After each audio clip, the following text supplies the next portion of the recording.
Eder. Mech.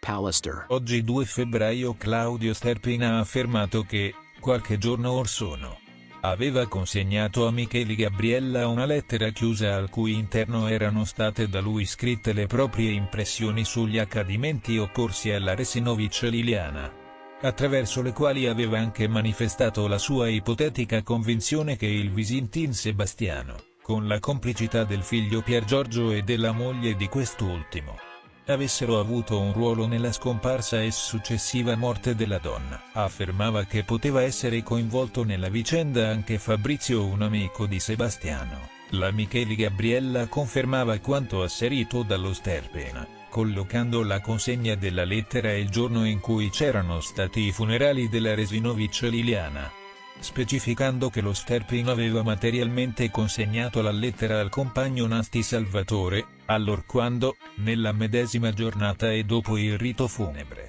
si erano recati a rendere omaggio alla donna nel luogo dove era stato rinvenuto il suo cadavere. La Michele consegnava la lettera in argomento che veniva aperta.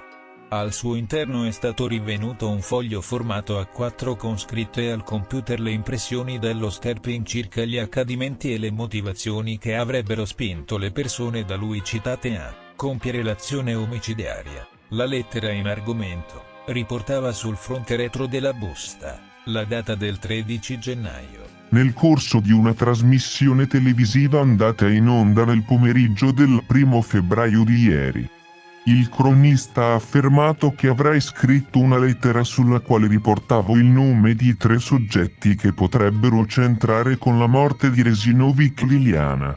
Ebbene, non è proprio così. Era un giovedì di circa 3 settimane fa, più o meno una settimana dopo il ritrovamento del corpo di Liliana. Mi trovavo nel posto delle fragole all'interno dell'ex OPP insieme a Nasti Salvatore e sua moglie Gabriella. Il posto si trova vicino a dove Liliana era stata rinvenuta. Parlando con loro di questo, avevo detto di aver scritto su un foglio le mie impressioni su cosa poteva essere successo e che quel foglio l'avevo con me in una busta chiusa con lo scotch. Riportava anche la data in cui l'avevo scritto. Questa busta l'avevo consegnata a Gabriella dicendole che quello di cui stavamo parlando era scritto sul foglio e che, quando tutto sarebbe finito, lei avrebbe dovuto aprirla e leggere se tutto quello che avevo scritto corrispondeva alla verità emersa. Gabriella aveva preso la lettera, ripromettendomi di aprirla a tempo dovuto. Sul foglio avevo scritto che, secondo me, erano implicati in questo fatto il marito di Liliana, Visintin Sebastiano, il figlio di quest'ultimo di cui non conosco il nome e la compagna del figlio. Anche di quest'ultima non conosco il nome, nonché un certo Fabrizio, che lavora come socio o cameriere in un locale e che avrebbe potuto dare loro una mano. Questo Fabrizio, che io sappia, è un grande amico di Sebastiano, il figlio di Visintin. Contrariamente da quanto riportato dai giornali soprattutto in occasione del funerale di Liliana, è in buoni rapporti con il padre che, economicamente, lo ha aiutato in questi anni. Questo me lo aveva riferito Liliana ed era motivo di discordia tra lei ed il marito. Mi ero fatto l'idea che c'entrassero queste persone perché, conoscendo Liliana, non avrebbe potuto salire su un'ipotetica macchina di uno sconosciuto senza che lo conoscesse e che se lo avesse fatto, in macchina doveva esserci probabilmente un'altra persona che l'avrebbe narcotizzata. Poi, sempre ipoteticamente, l'avrebbero potuta tenere narcotizzata da qualche parte, viva o morta, e poi messa fuori nel momento in cui doveva essere trovato il suo cadavere.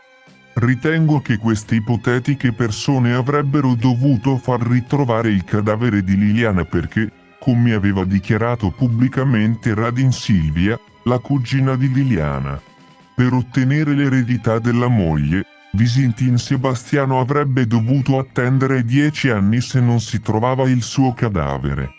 Visintin Sebastiano avrebbe potuto uccidere la moglie perché se si fossero separati lui non avrebbe avuto più nessuna disponibilità economica. Come Visintin avrebbe potuto uccidere la moglie non lo so. Ho saputo dalla lettura dei giornali che a Liliana ha ceduto il cuore, ma sul punto, con Gabriella e Salvatore, non abbiamo discusso. Ho saputo, peraltro sempre dai giornali, che Liliana è stata trovata con 2 sacchetti della spesa che avvolgevano il capo e un sacco nero infilato ai piedi ed uno alla testa. Secondo me, queste modalità possono essere state poste in essere per depistare l'omicidio e far credere che si sia suicidata. Poi, inoltre, anche lo stato di conservazione in cui è stata trovata non mi sembra sia compatibile con un corpo che fosse rimasto là da 3 settimane. Come ho letto dai giornali e parlato con Salvatore, Liliana era rannicchiata ed uno dei sacchi presentava ancora una piega come fosse nuovo ed appena utilizzato. Questi particolari ci sono sembrati incongruenti con il tempo trascorso tra la scomparsa ed il ritrovamento. Secondo me è stata depositata là e sicuramente da più di una persona per essere ritrovata, poiché bastava gettarla nel burrone distante dai 5 ai 10 metri dal sentiero e non si sarebbe più ritrovata. Secondo me Visintin era a conoscenza che Liliana l'avrebbe lasciato, glielo avrebbe rivelato, forse, il giorno antecedente la sua scomparsa, ossia il 13 dicembre. L'immagino, pensando a cosa possa aver determinato un'azione omicidiaria. La mattina della scomparsa di Liliana, nella telefonata che ho ricevuto alle ore 08:22, mi era parsa normalissima ed intenzionata ad arrivare al negozio Wind 3 di via Battisti come prima cliente a fare un'operazione. Mi ha detto precisamente così: guarda che non arrivo come al solito per le 9:15, 9:30, ma, siccome devo passare alla Wind 3 di via Battisti, farò una mezz'oretta di ritardo. Mi ha detto anche che avrebbe voluto essere la prima cliente per recuperare tempo. Io ho iniziato a preoccuparmi verso le ore 10:30 perché Liliana non mi aveva comunicato alcun ritardo, cosa che non aveva mai fatto. Per me era un ritardo ingiustificato. Liliana era solita avvisarmi telefonicamente del suo arrivo quando scendeva dall'autobus numero 10 nei pressi di casa mia. Faceva poi circa 200 metri, io la vedevo arrivare ed aprivo il cancello automatico, spesso prima che lei suonasse. Liliana non era in possesso della chiave del mio appartamento di via D'Alessio, come ho appena riferito. Quando veniva a trovarmi, le aprivo io dopo un avviso telefonico. Quando ho consegnato la lettera a Gabriella avevo detto che all'interno c'era più o meno quello di cui avevamo parlato tra di noi, ossia delle supposizioni su come potessero essere andati i fatti e su chi avrebbe potuto avere un ruolo nella faccenda. Ho avuto la necessità di mettere nero su bianco il mio pensiero perché le parole volano e lo scritto resta. Era una specie di gioco, un tentativo di mettere assieme le idee che avevamo maturato ognuno di noi sulla faccenda.